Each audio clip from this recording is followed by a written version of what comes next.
What up, y'all right? This is your man's Coach Rico Lamar back in the building. Listen, this is episode 16 of the Motivate Monday. That's right, we back at it with a special edition.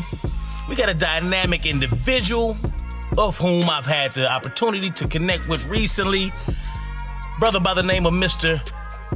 Jason Wilson, man. He was just featured on The Breakfast Club, man. I just had to connect with this brother.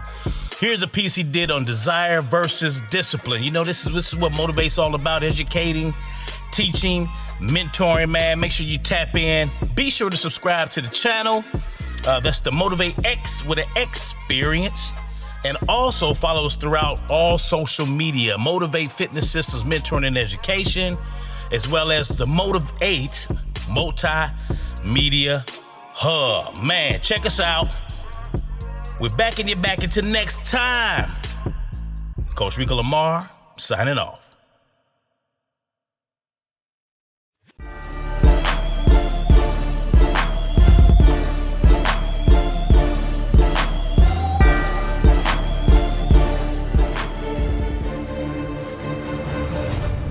Shalom, my brothers. I just wanted to share something that the Most High gave me to set me free from self-condemnation. Recently, one of my good friends was very discouraged because he's overweight and he can't seem to stick with a dietary plan or a workout regimen. And actually, you know how we get as men, we start talking to ourselves in a negative way that, man, you really ain't a man because you can't stick to this. You would never look this way because you have a fetish for donuts and you just lack discipline. And my friend was he was literally tearing himself down in front of me. And because I love him, I had to counter the lies or the deception with truth. And I told him, I said, my brother, a lack of discipline is not your problem, but a lack of desire is. He stopped and looked at me. He says, man, I never looked at it that way. I said, my brother, I said, you really don't desire being here. It's a lot of men who contact me on social media and men I run into at conferences and workshops. When we step aside, brothers, we all know many of us just fake it to make it every day. And we really aren't happy with life. We're not fulfilled. We've allowed the limited definition of masculinity to define us as who we are as God's creation. And so we stay in this box, and really this box, we can't fit in this box. And because of that, we lack the desire to not only improve physically, but spiritually, mentally, and even in our relationships. And so I asked my friend, I said, let me ask you a question. I said, what if you went to your doctor for a checkup and he told you that, hey, my man, if you don't start eating right and working out, as soon as you leave this office, you're going to die in the morning? My friend looked at me. He said, man, without a question, I will start working out and eating correctly as soon as I leave that office. And I looked at him. I say, that wasn't discipline. That was a desire. I love the way Yahushua puts it. He says, if you love me, you will keep my commandments. Love is rooted in what? Desire. Keeping something or sticking to something or practicing something is rooted in what? Discipline. So always remember, it's the root, the principle you will always want to seek. So instead of condemning yourself, take time out to identify the emotion that's stopping you from taking care of yourself. And that's what I had to do.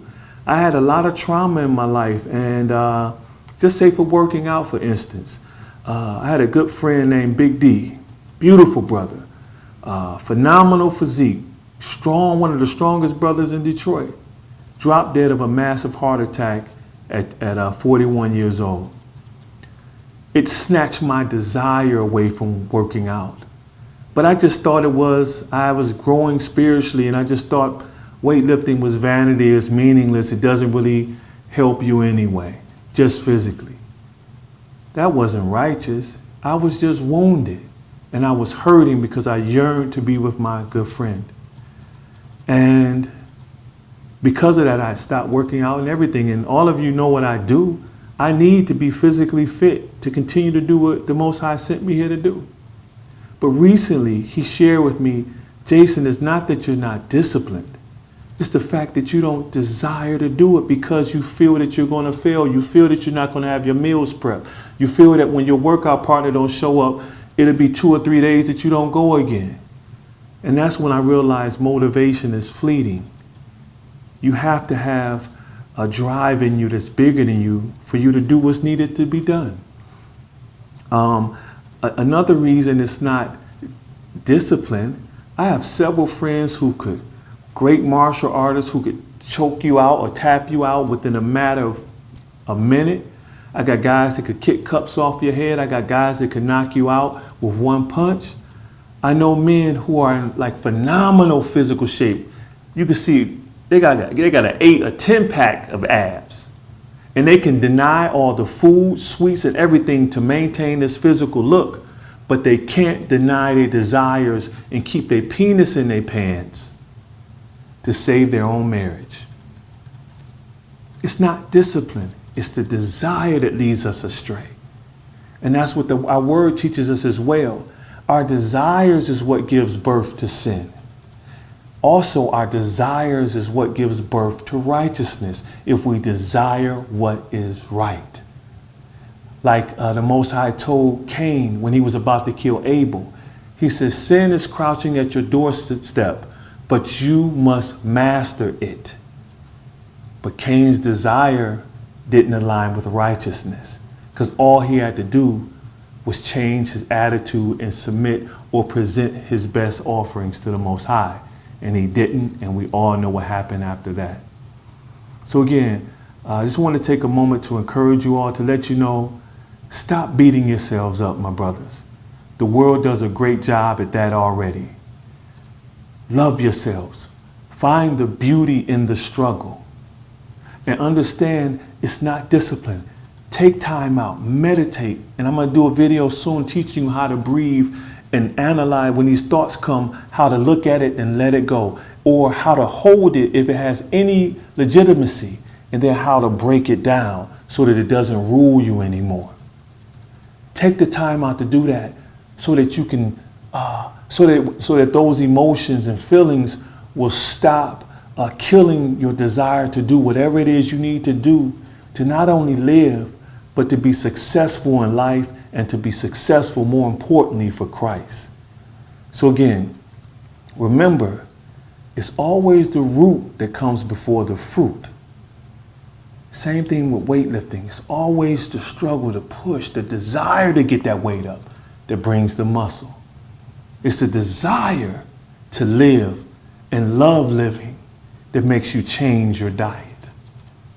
It's the desire to give your wife what you feel inside about yourself, to express true love for her and not let it be hindered by the box of masculinity.